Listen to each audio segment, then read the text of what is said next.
안녕하십니까. 황태순 TV의 황태순입니다. 2021년 9월 26일 일요일입니다. 어제 저녁, 그러니까 어제 9월 25일이죠. 거의 10시 가까울 무렵에 북한 조선중앙통신은 김여정 부부장의 담화를 발표했습니다. 한마디로 남북정상회담 논의할 수 있다. 사실상 남북정상회담 제안을 한 겁니다. 왜 그랬을까요? 무엇이 급했길래 토요일날 한밤중에 그와 같은 남북정상회담, 그야말로 문재인 정부 좌파 정권에서 그야말로 그 목이 메서 그 하늘만 쳐다보고 있는 그 남북정상회담을 갖다가 툭 하고 무슨 먹이 던져주듯이 오밤중에 던져주었을까요? 물론 남북 문제 전문가들은 이런 이야기 하죠. 이건 보니까 북한이 한국을 길들이기다 어쩌고 저쩌고 얘기하는데, 그거는 지극히 그와 같은 어떻게 보면 안보적 관점에서 남북 관계를 갖다 보았을 때 그런 것이고, 저는 김여정의 그 같은 한밤중에 남북 정상회담 사실상 제안은 어제 6시 그 무렵에 광주 전남에서 이낙연 후보가 근소하게나마 1등을 갖다 차지했죠. 0.17%포인트 차인가요? 아주 근소하게 이낙연이 이재명의 바람을 꺾었습니다. 일단은 물론 앞으로 보면 저쪽 제주나 부울경, 다음에 수도권 인천, 경기, 서울이 남긴 남았고, 또 두 차례에 걸친 슈퍼위기라고 그러죠. 선거인단, 일반 국민들 선거인단 투표가 남았습니다만, 현재 한 3분의 1 정도 진행된 상황에서 원래 대장동 사태가 없었더라면 파죽지세로 이재명은 10월 10일 대통령 후보로 선출될 것이 거의 99.9%였습니다. 근데 대장동 사태가 나면서 이재명이 흔들리고, 또 이재명만 흔들리는 게 아니죠. 대한민국 국민이 상당수 분노에 가득 차서, 여기에는 심지어는 곽상도 의원 아들 50억 퇴직금 받은 거 다 포함입니다. 그러나 그와 같은 덩어리를 만들어서 그야말로 윤석열 전 검찰총장이 이야기한 대로 바로 권력을 사유화하여 이권 카르텔을 형성하고 사실상 국민을 약탈한 그 행위가 버젓이 빚어졌던 겁니다. 다 아시겠습니다만 김만배, 이 화천대유의 주인공이죠. 김만배 같은 경우는 성균관대학교 81학번이고 또 곽상도 의원도 성균관대 출신입니다. 그러다 보니 여야를 넘나들면서 그야말로 하이에나 떼들 마냥 이렇게 저렇게 물고 뜯고 한모탈이 챙기고 이랬던 것 같은데, 문제는 그와 같은 그 봉이 김선달식 구도를 만들었던 것은 이재명의 최측근인 유동규였고, 유동규하고 남욱 변호사가 예전에 어느 지역에서도 비슷한 그런 일들을 했고, 나름대로 자기들끼리는 위례지구군요. 위례지구에서도 그와 같은 그 패턴으로 2013년에 한 건 했고 그랬다는 거예요. 어쨌든 그런 어떤 흐름 속에서 인허가권을 가졌던 성남시장, 당시 이재명 씨 책임으로부터 면탈하기가 쉽지 않죠. 자, 문제는 이 이재명, 이낙연의 문제로 국한되는 것이 아니라, 지금 김정은이나 김여정이 보았을 때는 이거 이러다가 지난 4.7 서울시장, 부산시장 보궐선거꼴 나겠네. 서울시장, 부산시장이야. 아직까지 광역단체장이니까 별거 아니지만은, 이것이 제2의 LH 사태로 번져서 대장동 사태가 내년 3구 대선에서 보수정당인 국민의힘이 윤석열이 됐던 홍준표가 됐던 또 그 누가 되었던 간에 대통령으로 당선된다면은 5년 동안 그야말로 단물 빨듯이 쪽쪽 빨면서 조롱하면서 단물을 쪽쪽 빨아먹었던 남한, 이게 보수 정권으로 넘어가면, 지난 4년 몇 개월 동안은 사실상 유엔 안보리 제재로 말미암아 우리나라에서는 문재인 정부나 좌파 정권에서는 그 퍼주고 싶어서 난리가 나지 않았습니까? 근데 유엔의 제재에 또 미국의 제재에 묶여서 그것이 참 우리는 막 한 보따리 쌓고 갖다 주려고 거기서 아우성을 치는데 우리 남쪽 정부에서는 북한에서는 받고 싶어서 이제 춤이 꿀떡꿀떡 넘어가는데 유엔 미국의 국제 제재 때문에 못한 것뿐이지 언젠가 곧 풀리고 그들은 반드시 14합의 예전에 2007년 노무현 대통령이 김정일 위원장과 맺었던 14합의 그 한 100조 가까이 되는 그 14합의의 청구서를 언제든지 내밀 준비가 되어 있습니다. 그런데 이 대장동 사태 때문에 남조선 인민들이 크게 분노하여 아니 뭐 5년 만에 정권을 갖다 교체해서 보수 정권으로 넘어간다면 이제는 빨대를 꽂고 단물을 쪽쪽 빨겠다는 그들의 꿈이 부서지는 거죠. 그러니 어떻게 해야 되겠습니까? 뭔가 지금 문재인 정부 민주당 정권에게 힘을 실어줘야 되겠죠. 그래도 자기들이 생각하기에는 뭔가 남북 정상회담 뭐 이런 거 저런 거 하면은 약발이 있다고 믿고 있습니다. 그들은. 그러니 사실 이렇게 돌이켜 생각해 보면 최근에 남북 관계 정말 썰렁했습니다. 우리 일방적으로 참 짝사랑 세레나데를 그렇게 끊임없이 불렀지만은 지난 7월이죠. 7월 작년 6월에 남북 통신선 끊어버리고 다음에 남북 연락사무소 폭파시켜버리고 13개월 만인 올 7월 말에 통신선 그야말로 무슨 큰 시야나 베풀듯이 열어주었습니다. 그리고 얼마 안 있어서 또 생트집을 잡아서 통신선을 일방적으로 끊어버렸습니다. 한미 합동훈련 그걸 핑계 삼아서 또 끊었죠. 그야말로 쥐락펴락 하면서도 김정은과 김여정 머릿속에는 그래 뭐 아무리 뭐 남조선 그 인민 아이들이 뭐 분노가 치밀었다 해도 결국 보면은 그 정부에서 돈 주고 뭐 어쩌고 저쩌고 하면 꼼짝 못하고 또 어쨌든 이재명이 대통령이 될 거야. 그러면 이재명이 대통령이 되면은 좌파 정권이니까 계속 보면 뭐 좀 더 또 이재명은 저 문재인보다는 좀 흔한 얘기로 좀 박력이 있으니까 미국들이 받아가면서 우리한테 돈 줄 수 있지 않겠어? 라고 생각할 수 있었겠습니다.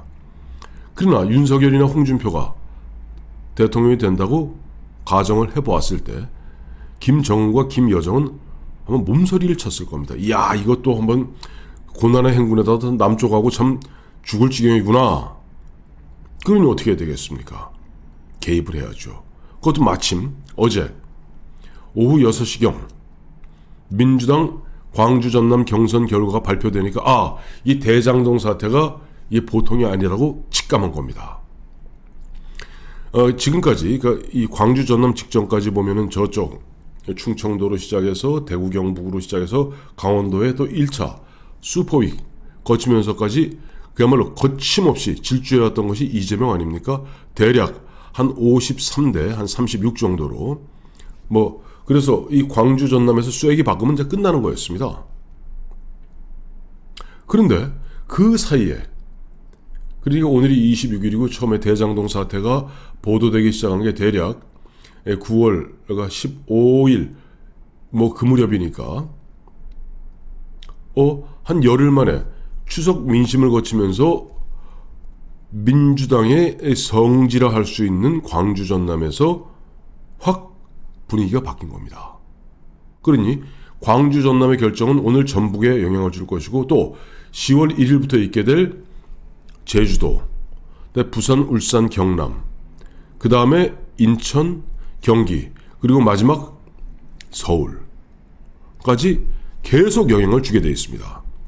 광주 전남에 즉 광주의 민심이 이렇다 하는 부분들이 바로 계속 나머지 그 2차 슈퍼윅, 3차 슈퍼윅 선거인단 거기다 권리당원들에게 계속 영향을 주게 되어 있습니다. 그러다 보면 자칫 10월 10일 이재명이 월계관을 쓰면서 자연스럽게 스무스하게 자기들로 봐서는 정권 재창출에 시동을 걸어야 되는데, 이 대장동 사태라는 과거 김부선 문제라든가, 다음에 성남 FC 축구단 문제라든가, 또 변호사비 대납 문제라든가, 형수 쌍용 문제라든가, 이런 것은 이유가 아닌 겁니다. 거듭 말씀드리지만은 성남시장으로 있으면서 어쩜 이미 남욱 변호사라는 사람하고 이쪽 김만배라는 사람은 이미 2013년 위례 신도시에서도 이번 대장동 사태 비슷한 패턴으로 한번 시뮬레이션 삼아, 스파링 삼아 한 건을 해봤던 거예요. 그리고 이번에는 드디어는 7명이 그야말로 이쪽 수익으로만 한 4,040억, 거기다 아주 특혜로 받은 땅, 부지, 그 분양에서 한 2천억가량, 더 한 6천억이 넘는, 그야말로 일확천금을 했기 때문에 곽상도 의원의 아들, 처음 보니까 월급 180만 원 받았습니다, 3년 지나서 300만 원 받았습니다 했던 친구가 6년 근무하고 퇴직금을 50억. 자, 곽상도 아들에게 퇴직금으로 50억을 주었다면 다른 사람한테 얼마를 주었겠습니까? 아니, 이거 저는 이렇게 생각해요. 곽상도 의원도 할 말 없습니다. 입이 10개라도. 아들 문제는 아들 31살 아들이 50억이라는 그런 로또 2번 맞은 것보다 더 많은 돈을 벌었으면 그 관심이 없다면 그거는 그게 정상적인 관계가 아니죠. 부자지간이. 문제의 포인트는 달리 있는 게 아닙니다. 김만배 비롯한 이들이 7명이 거의 6천억, 거의 1인당 한 5천만 원씩 5천만 원씩 투자해갖고 무려 1,100배씩 다 남겨먹은 거예요. 그렇게 이른바 돈잔치를 하다 보니까 곽상도 의원의 아들에게도 월급 300만 원 줬던 애를 갖다가 갑자기 퇴직금으로 50억을 준다는 게 말이 됩니까? 이게 상식에 맞는 얘기라고 생각하십니까? 자, 곽상도 의원 아들 야당 의원입니다. 2015년에 처음에 화천대유 출범하고 그때 성균관대 출신으로 청와대 민정수석을 지냈던 곽상도 변호사의 아들 쓸 수 있죠. 그때 곽상도 아들. 그러나 그 이후에 곽상도가 이제 국회의원이 되고 이제 재선 국회의원이 되고 이제 야당이 되었습니다. 그 곽상도 그 아들에게 31살짜리 32살짜리 그 아들에게 50억이라는 퇴직금조로 50억이라는 뭉텅이 돈을 안겨주었다면 거기 관여하고 참여했던 박영수 전 특검을 비롯해서 그 수많은 그 잔치에 초대된 그분들한테는 얼마가 떨어졌겠습니까? 그리고 그와 같은 잔치를 벌릴 수 있게 전을 펼쳐준 이재명 전 성남시장 현 경기지사는 또 어느 본인 이야기대로 난 단돈 1원도 부당하게 받은 게 없다라고 이야기하고 있습니다만은 어떤 일들이 있었을까요? 참 딱하기 짝이 없는 이야기입니다. 자, 이런 분위기에서 국민들은 분노할 수밖에 없습니다. 정말 국민들이 분노하는 가운데 어떤 일이 있을지. 지금 보면 무슨 이재명 씨는 이것이 국민의힘 게이트다, 다 헛소리고요. 원희철이가 있었고 곽상도가 있었고 웃기는 얘기죠. 아니, 그 실제 보면 인허가권을 갖고 그와 같은 판을 그야말로 그 어마어마한 참 황금 어장을 열어준 게 누굽니까? 인허가권을 가진 게 곽상도 아들입니까? 원희철 전 의원입니까? 아니잖아요. 그러니 이 부분은 아무리 지금 이재명 씨가 빠져나가려 해도 빠져나가기 쉽지 않고, 그러다 보면 내년 3월 9일 대선은 LH 사건이 이번 4.7 서울시장, 부산시장 보궐선거의 핵심적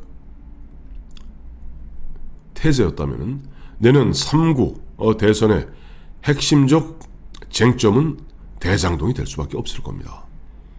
대장동이 될 수밖에 없고, 그런 분위기라면은 솔직히 말해서 국민의힘 후보가 그 누가 되었던 아마 때로는 손쉽게 이재명이 됐든 이낙연이 됐든 꺾을 수 있을 겁니다. 그리고 그런 어떤 국민들의 흔들리는 민심을 갖다가 상징적으로 보여주었던 것이 어제 광주 전남에서 민주당 권리당원들의 결정이었던 겁니다. 선택이었던 겁니다. 거기에 깜짝 놀란 김여정, 김정은은 이거 그냥 두 손 놓고 그냥 잘 되겠거니 믿고 있다가는 자칫 잘못하면 5년 만에 정권 교체되고 그러면 우리는 쪽박 찬다. 일종의 위기감이 들었겠죠. 그러니 문재인 대통령이 그렇게 학수고대하고 있는 정상회담 제안이라는 그런 큰 고기 덩어리 하나를 어젯밤에 김여정 부부장 명의로 조선중앙통신을 통해서 보도한 거라고 저는 분석하고 있습니다. 다른 거 필요 없습니다. 아니, 아침에 하는 것도 아니고 평일날 하는 것도 아니고 토요일날 10시 다 된 시간에 갑작스럽게 그와 같은 김여정의 담화, 김여정의 성명이 나왔다는 것은 두말할 것 없이 어제 광주 전남에서의 대장동에 흔들리는 민심을 확인한 북한의 김정은, 김여정 남매 화들짝 놀라서 이거 안 되겠다, 빨리 저 민주당을 구하자 라고 나선 것이다 봐야 될 겁니다. 고맙습니다.